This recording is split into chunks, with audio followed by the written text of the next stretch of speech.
you? Good. Nice to meet you. Nice to meet you as well. Yeah. So to get started, first question. What was your experience of the AIDS crisis like? Well, very personal. In 1985, I met a man at work, and he had just come there, and we just really connected, and it was really a spark. And then another friend of mine came up and said that he thought he was gay. So I said, find out. And it turns out he had a boyfriend, so I said, oh, well, but then later I found out that he'd been married before. So I thought, okay, game on. And so we eventually got together. We both broke up with our boyfriends. And he wanted, he asked his doctor, could we have sex? The doctor said, yeah, just use protection. And then crazily, we got married. And we were careful. SCAP was really into harm reduction, and we were too, and we were very careful, except one time, and then I got pregnant. And so he got a call from an organization that had been following a group of gay men with hepatitis B. And they were following up with that same group because obviously they were at risk for AIDS. And when he told them that he was married and I was pregnant, and they completely flipped out, because that was the first time an HIV test became available at the end of 1985. And Carlos had told me that he moved from San Francisco because there was an illness. He thought he was at risk. I knew nothing about it. I was kind of like, thanks for sharing. I didn't really take it that seriously. I didn't know anything. But this organization was very upset that I was pregnant. And so we drove to San Francisco and we had an HIV test. And in those days you had to wait 2 weeks. So we waited through Christmas vacation, and I got all my affairs in order, and I had my friend who was going to take my kids. I had us both dead and buried. I just got everything. And then we got our results, and he was positive and I was negative. And so I had to wait 6 months for my next test, which was basically through my pregnancy. So that was a bit nerve-wracking, but I was still negative, and we had the baby. And then we just kind of were in denial. I think we had this baby, we were married, we went on with our lives. And then when Martine, my younger son, was about 2, Carlos started getting sick. And it was interesting because before he got sick, every time he got a cold or anything, I would think, oh, okay, he's getting sick. But in this case, he was getting every symptom you could possibly get of someone with HIV, and I was just like, not even, just in total denial, it's fine. And then, it wasn't fine. So he started getting sick, and because in those days there wasn't really any medication, and they didn't really even give AZT prophylactically, so you just got sick, and you just kept getting sicker. So he was sick for a couple of years, off and on, and a main experience for me during that time was that I felt that it was like the first time that I'd ever been a part of a secret society, like a marginalized society where we were lying to everyone, and that we were not telling anyone things, and that people were shunning us. And I'm this white middle-class lady, and I'd never experienced anything like that, where all of a sudden I was a pariah, and I had to lie to people, and I had to lie to my son's daycare, and it was a profound and life-changing experience. And from that, I have been the most tolerant, empathetic person. It just completely changed me. Not that I wasn't, but I am 100% now. I mean, I just know what that feels like, and I did not have any idea before. So eventually I called SCAP. It took me a long time to do that. It was like a big step, actually. Why? Because I was still hanging on to a lot of denial. about what was going on. And I guess calling SCAP was this admission that this was happening. So I called SCAP, and Terry Kavanaugh answered the phone. And then I just burst into tears, and I cried for like 10 minutes. And Terry just waited on the phone. I mean, he didn't even say anything. I just knew he was there waiting for me. And so then we got services from SCAP. They were a little bit lost about what to do with us because we were a heterosexual family with 2 children, and we were kind of a first for them. But you know, they helped us. They were very supportive. And Sally Blumenthal McGannon, who I knew from hospice, she connected us with a bunch of services through hospice even. And hospice had some programs. I feel like every agency was so much more advanced then than they are now. I mean, there were just these human people who were just helping you and doing whatever they could for you and connecting you with other people, and there was like no bureaucracy about it.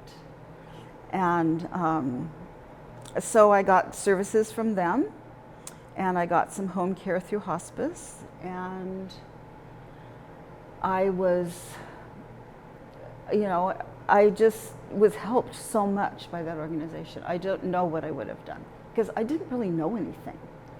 You know, I didn't know very much. I mean, we were really scared like everyone else, and we ended up getting our child tested even though there was no way that he was positive, but I was just scared. And I kept getting tested. I mean, I kept getting tested for like 5 years. I kept feeling like, well, I'm going to be that one case that it's not just 6 months, it's like 5 years, you know. It's like, it's a very terrifying thing to be in a crisis like that where you really don't know very much and that you can't really talk about it because people really are terrified also.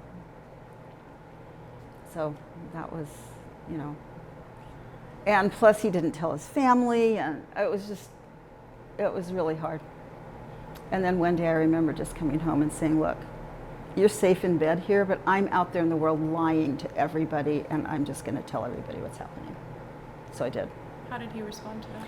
Well, he wasn't happy about it, but it's like I didn't care anymore. I was trying to respect his privacy, but I needed help.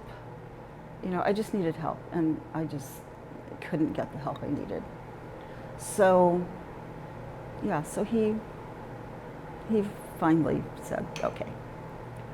How did people respond when you told them what was happening? Well, that's interesting. Some people were very nice and empathetic, and some people were angry. They were angry because I hadn't told them that I had lied to them. And I thought that was interesting.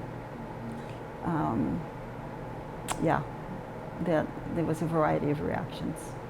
You know, my friends, I had all told my friends, and they were totally helping us and you know, feeding us and taking care of our baby. And, you know, it was very, you know, and I had a full-time job and a toddler and a kid in junior high who was going through a big thing because when I got married to Carlos, he and Carlos really bonded. Devin and Carlos were really a team.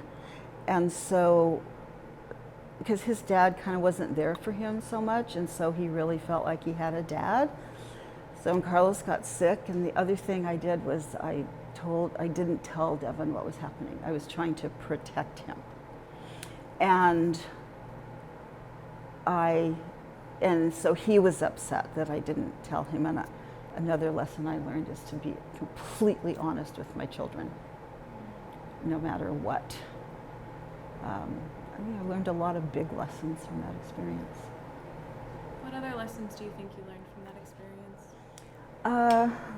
I mean, I guess I learned that people will help you, but they won't necessarily help you the way you think they should or that you think they're going to, but everybody will do what they can. And you can't necessarily expect things, like people will be there for you. but they'll be there like who they are. And that was important also. And I also learned how important an organization is that can give you services and, connect you with things. I mean, I supported SCAP after that. I volunteered for SCAP. I was in Ruth's First Hand program, and I got really involved because they'd helped me so much. What was it like to work with Ruth? I can barely even explain that. It was just like having a sister. It was like, she is the kindest, most empathetic and sweet person in the world. And she just is really there for you, and she wanted this program. And Ruth also, I always thought like Ruth should have received the MacArthur Award or something. She's like changed the world.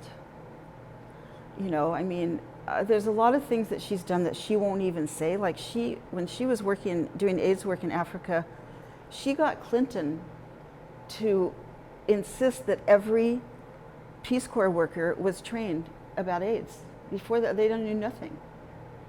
She just did these amazing things and created these organizations, and she created one here too, of volunteers, and we just went out and did these talks and educated the community. And she had asked me to do one talk that I really did not want to do, but she convinced me of the importance of it. And it was me and Carlos's boss. It was after he died. We gave a talk to office workers at UCSC, because that was still when people literally thought that if you picked up a pencil that someone had used, you would get AIDS. And so we gave this talk, and as we were giving it, I saw these people in the audience looking at me, and they were just shocked because they had no idea that Carlos had AIDS, that had died of AIDS. And it just felt like coming out. It was the weirdest thing. But it was important, and just Ruth knew what it was important. She knew what was important, and she encouraged all of us to do what was important. All right, so I was going to show you these photos, which I forgot to do earlier. I don't know where to show them. So this is Carlos, and this is Carlos with Devin and Martine. He's so handsome. I know, he was so handsome. Kids are so cute. And that was Martine's 3rd birthday. And I just want to say, look how great he looks. And he died 6 months later because you got really sick fast when there was no medication. It's like you were fine and then you weren't fine. And it was very rapid, very different than it is now. And for ethnic people, it was a 6 months between diagnosis and death. That was for Chicanos and for African Americans, it was there wasn't a lot of services, it was very obvious in those days that population was just at huge risk and had no help. So you're saying that their mortality rates were faster because of lack of services? Yeah. So you said earlier that SCAP didn't know what to do with you because you were their first family. Right. Can you say more about that? Sure. I feel like, we just were different. We needed different services. I was working. I had 2 kids, and we needed childcare. We needed help with the house and with cooking, and and they just rounded that up. It was very, I think it was just a deep learning curve for them also. It was just this is spreading out into, a wider community, and it was,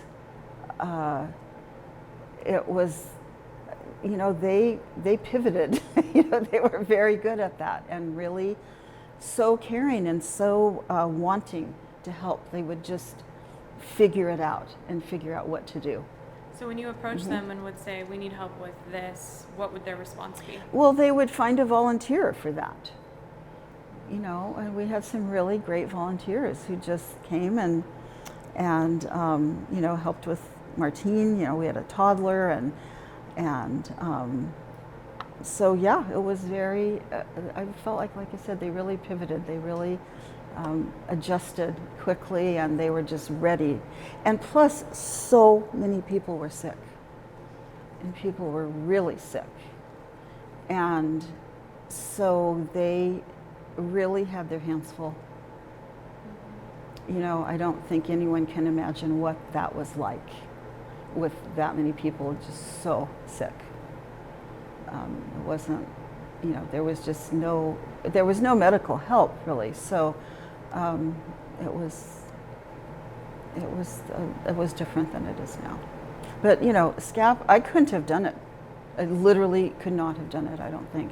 I mean, just the emotional support of crying on the telephone and knowing Terry was just there, you know, and I'm still friends with Terry.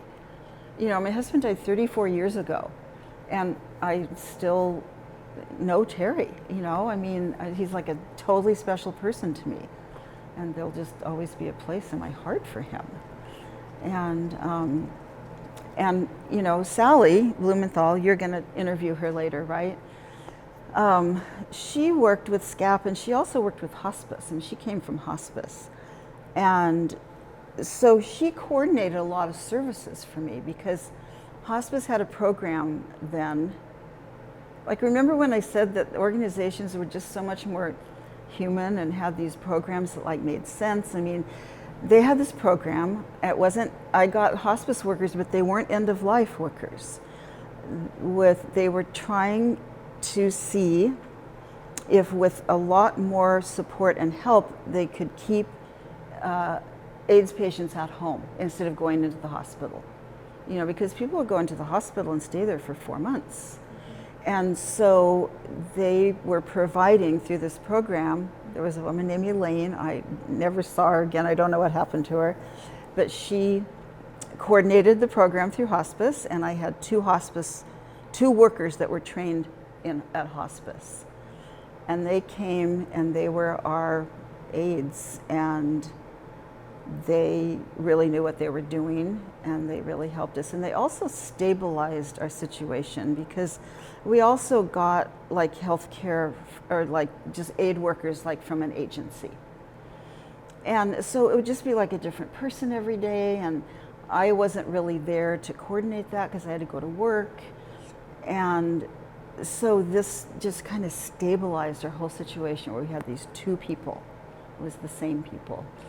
And I gotta say, those people also like gave us drugs before we were able to receive them for him. And when Carlos died, like, I gave them all my liquid morphine that I still had left. And there was like a whole kind of drug network where people were just helping each other, especially with pain relief. And so that was good. And also they just became a part of our family, because they were there every day, and that just made such a big difference. And like I said, and then if I called SCAP and I needed something, someone would just be there. It was amazing.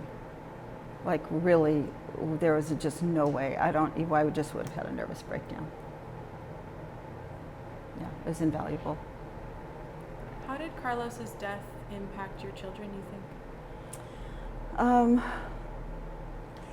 For Martine was really young. He was 3. So I think one of the worst things for him was that he can't remember his father, and he really hates that. And you know, we have some videos and I have pictures, but he just didn't have him.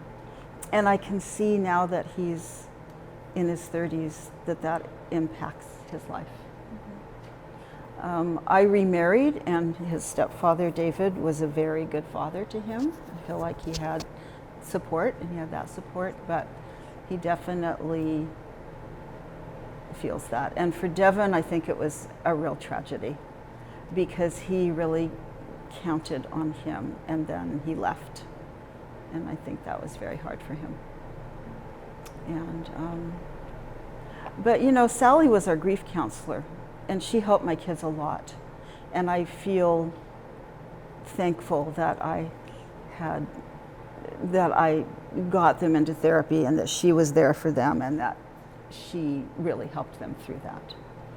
You know, and in later years when Devin was having, you know, some problems, he went to her as a therapist and then he asked her for a reference when he and his girlfriend needed therapy. So he like kept relying on her. So those relationships are ongoing, which I think really speaks to the connection and the intimacy and the friendship and the bonding that we did. That, you know, 30-something years later, I'm still friends with all those people. You came in as a client and you left as a friend? Yeah, definitely. Yeah, and like Ruth and I are super close. You know, and she trained us to go out and talk. And you know, so that whole group, you know, we knew each other and we knew each other's stories and we, you know, and they all died. They all died. Like I trained with this whole group and I'm the only person still alive. And so it was harsh. How do you think that Santa Cruz would be different if all these people hadn't died? Wow.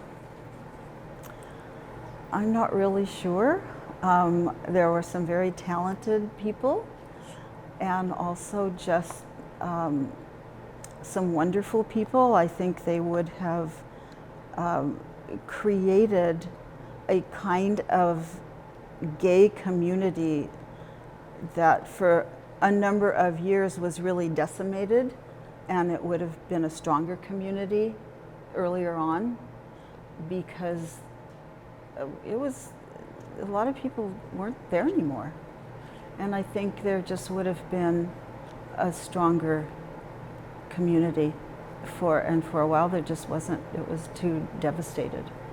And we were all devastated. I mean, everyone was, you know, we were going to a funeral every week and, you know, there was just no way to not just be devastated.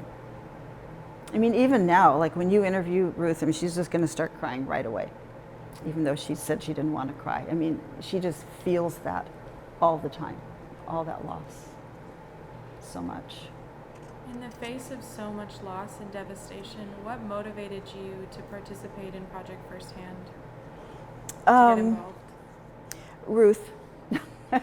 I just did it because Ruth wanted me to, really. She really encouraged me to do it, and so I did. So, and I was glad I did. After a while, I was more selective about the groups that I talked to.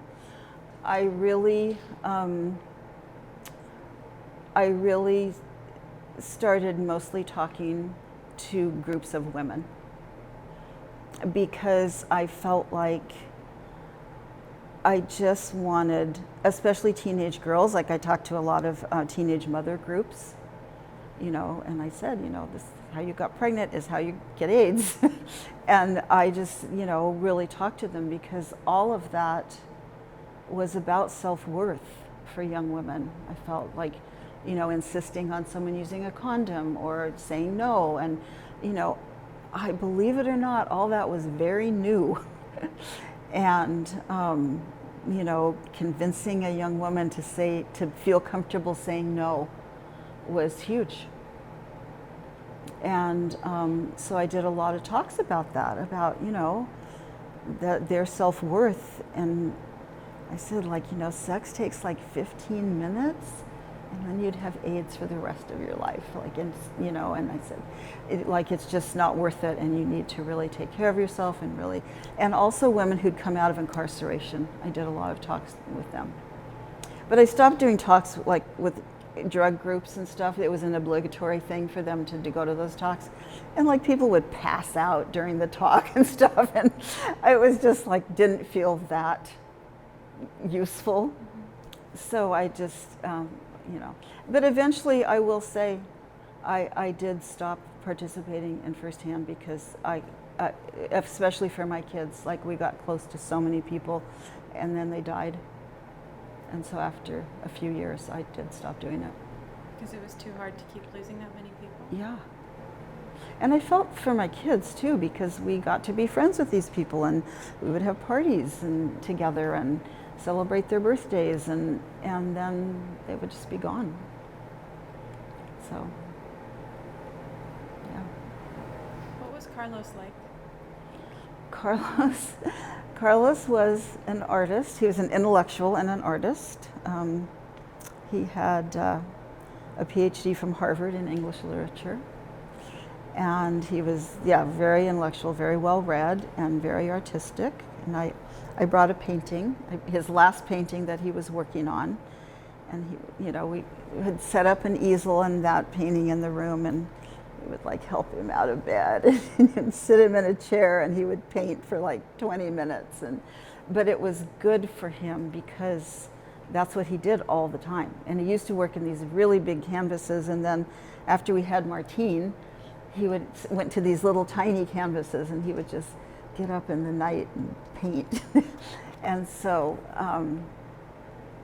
he was super into his family. He was super into his family. He comes from a Mexican family, and he has 6 sisters, and he was the only boy in this Mexican family, and he was gay. And his father had not spoken to him for 5 years when I met him. And then he married a girl and everything was like fine. And that just infuriated him, because obviously he was exactly the same person. But when he died, I stayed really close to his family. And that was a gift for me. I have all those sisters and I was really close to his mom, and I helped take care of her, and she died a few years ago and she was 99. And it was interesting because I had him for 5 years only, and I had her for like 30 years. So, I know. Yeah, life brings you not what you necessarily expect. How do you think Carlos would self-identify in a modern sense? Do you think he would identify as gay? Mm-hmm. I do. I think he thought of himself as gay, even though he was married to me. And we had a monogamous marriage, but I definitely think that but he had been married before. So I think for him, he could do both, but he definitely would identify as gay. And that was fine with me. And in fact, our